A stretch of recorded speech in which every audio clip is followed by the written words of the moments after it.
This is my grandfather Walter, and he likes to read Reddit stories. My parents had me at 16. They were both in high school. After I was born, my father dropped out to work full-time and take care of me, so my biological mother could stay in school.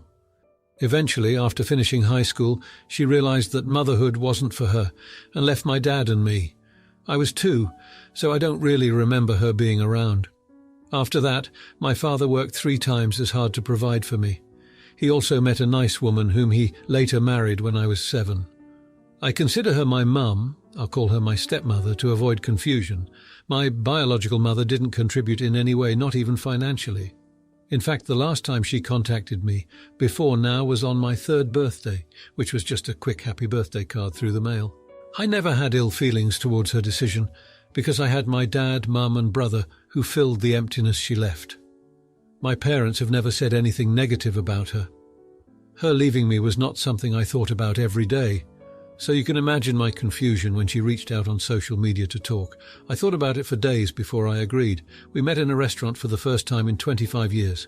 It was awkward small talk at the beginning before we delved into why she left. My biological mother teared up while explaining why.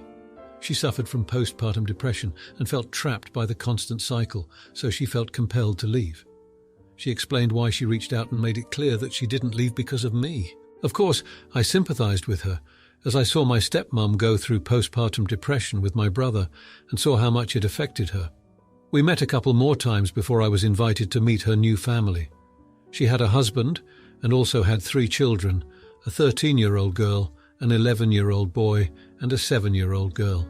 After weeks of this, I had my most recent meetup with my biological mother. She looked distressed while greeting me, so I asked if anything happened. She then explained to me in a quick response that her oldest daughter, a 13-year-old girl, has health issues. I won't say what due to how sensitive it is. She explained she needs $25,000 for medication and has accumulated medical bills of $20,000. She asked if I could pay it off. For context, after graduating and receiving my postgraduate diploma, I landed my dream job that earned a good sum of money. I'm certain she may have heard about where my job was from somewhere and saw it as an opportunity. She gave me time to think about it. It didn't take long for me to say no to it. I felt used and exploited. She never wanted to meet me. She just wanted money from the child she left to help the other child that she loves. After giving her my response, which wasn't much, just a simple no, I don't feel comfortable with that through text, I was soon bombarded with text messages from her husband telling me what a nasty piece of work I was, followed by more texts from my biological mother about how I'm so cruel for not helping out my sister due to my grudge against her. And then, to top it all off, I was getting some messages from family members from her side of the family questioning why I'm being so difficult. So, am I really terrible for not paying for my half-sister's medication and medical bills? Now, here are the comments. Comment 1. Not the idiot. Your biological mum reaching out suddenly could have been great, but this seems so manipulative and calculated that this was probably a con to get money and then ghost you. The real nasty piece of work is your biological mum for thinking that she was within her rights to ask you for money to the tune of $45,000 just because she included you in her family for a few weeks after not being part of your life since you were a toddler. I have nothing but sympathy for your sick half-sister, but $20,000 in existing medical bills doesn't accumulate overnight, which leads me to believe this was something premeditated on the part of the adults. Comment 2. Not the idiot. This was 100% a scheme to get your money and nothing more. She hasn't thought about you in 25 years until she needed money. I'm sorry, your biological mum is a terrible human. I'm happy you found a mother in someone who wanted to be there for you. Do not give them 1 cent, or they will bleed you dry. When you actually feel remorse for shitty actions, you don't immediately solicit the person you wronged for money. I don't care the circumstances.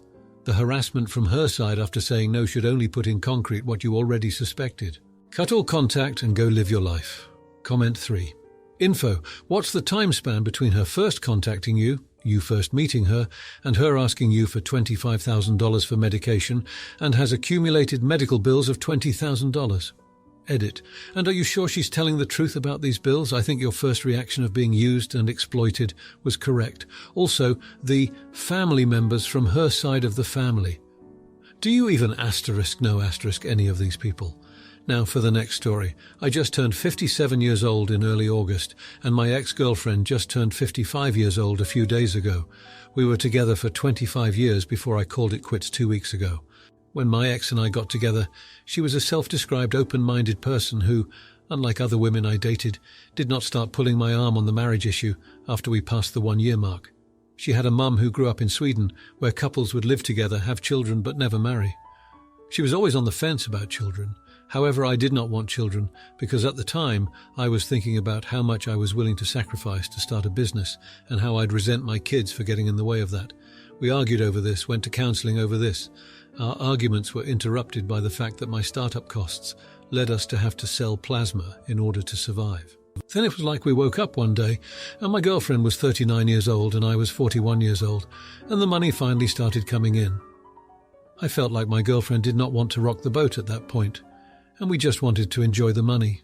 We travelled the world. She quit her job to volunteer for a charity. I got involved in causes too. However, I am in my late 50s now, and I think in the back of my mind it never registered that the door to having biological kids was closed forever. But it hit home when my girlfriend, sort of in a blasé way, said, well, that's the end of phantom pregnancies for me, when she found out she was menopausal at 53. Since then, I've been in an internal crisis because everything about my life has gotten old. My life felt empty. I had worked through the emotional issues that prevented me from wanting kids, and now I desperately wanted a family. My doctor told me I wouldn't be the first older father. What is worse is that a lot of my once divorced friends who are also in their 50s have easily had healthy, happy children and finally the time and money to devote to them. I felt I was in a place where I appreciated children, could provide for them, and would never take the mum of my children for granted, always seeing her as beautiful. Unlike guys in their 30s, I became more depressed and finally realized that if I wanted to do something about my desire to have biological kids, to see little quirks of myself reflected in my kids in a way that can only be described by biology, I needed to act now. So I sat my then girlfriend down and said this was what I was struggling with. She tried to shame me by saying this was me having a midlife crisis and that I've used up her time and owe her. Even calling me narcissistic for not wanting to adopt, when nearly all parents try for biological kids before adopting. I'm letting her stay in my vacation house for a month so she can find her own place. The whole time she's been telling everybody I'm crazy and would wake up. Am I the idiot for changing my mind? When my girlfriend is acting like I don't get to change my mind. Now here are the comments. Comment 1. You're the idiot. You're the hugest A ever. She spent her life with you, waiting for the timing to be right, while it never was for you. Now that you're old enough to be a grandpa, you've decided you want kids, and the woman who loved you for half her life suddenly isn't good enough. I feel truly sorry for her. You've ruined her life, and you don't even care because it's all about you and your freaking sperm. Comment 2. You're leaving your girlfriend of 25 years because of changing your mind at almost 60 about having kids after she finally hit menopause. Is this correct? I just want to make sure I'm understanding this right. Comment 3. You're the idiot. Just to be clear, with what you just pulled, you are clearly not father material. You would abandon your partner of 25 years to pursue a dream of self-sacrificing fatherhood. WTF, are you an idiot also? Now for the next story. I, 21-year-old male, have been with my partner, who is also 21, since high school when we were both 16 years old. When they turned 18, my partner asked me to use their pronouns, which I was totally fine with. I'm definitely left-leaning, and being open-minded to these kinds of things just comes naturally to me. A bit later, though, they started talking about feeling more like a man and starting hormone treatments. These treatments started about a year ago, and since then their body has already gone through some stages of transitioning. To put it simply, their behavior and physical characteristics just changed, and I'm just not feeling comfortable with it anymore. We've still been having sex, but it's been mostly them initiating and me feeling slightly uncomfortable throughout the experience. I want to support my partner and show that I'm an ally of the LGBTQ community, but I'm feeling trapped in this relationship. It's starting to feel like I entered this relationship with a totally different person. I'm scared that if I break up with my partner, I'll be seen as a bigot though, so I'm confused as to what I should do. So, would I be in the wrong to leave my partner to be with a more traditional, in a biological sense, woman? My social and political values tell me that I should accept my partner the way they are, but something inside me just can't feel comfortable with the physical contact anymore. Maybe I should try to endure it and get used to the feeling, and eventually I will be fine with it. Now, here are the comments. Comment 1. I mean, you don't like men, right? If your partner is a man and you're not attracted to men, that's not bigoted. Bigoted would be, say, you describing them as a tomboy and then asking if you're the idiot for trying to convince them to wear dresses. So I'd say, not the idiot. Comment 2. Definitely not the idiot. As long as you are gentle with them, nobody is obligated to stay in a relationship like this, or any relationship for that matter. It just isn't what you signed up for. Comment 3. Transitioning is a big life change, so no reasonable person would fault you for not wanting to stay. Staying in a relationship you don't want to be in only breeds resentment. Now for the next story. I am a white 16-year-old female who goes to a predominantly POC school. It has never really bothered me growing up because why would it? They are my friends and the people I love hanging out with, so duh, I don't care about them not being white. I hang with my friend group, which is 17-year-old black females and males. I easily mimic people's talking and texting style because I've been around them for so long. So naturally, I mimic them to fit in. Recently, I have accidentally caused some controversy. A new black 16-year-old female has joined the friend group and was added to the group chat. She saw me use the emoji. Suddenly, I was attacked and called racist. She said I cannot use that emoji because I do not have an ounce of melanin in my skin. She said it was a colonization of a black used emoji. I really didn't mean to offend anyone by the use of this emoji, but no one had ever called me out on it. So I believed it was okay. Is me using that emoji really racist and my friends were just too nice to call me out on it? I really didn't mean to, but for now, I have stopped using the emoji around her. But my friends did jump to my defense on how she sounded crazy for saying such a thing, but it made me think, so I would like to hear other POC opinions. Now, here are the comments. Comment 1. Not the idiot, I am 19 and I am black. That was not racist.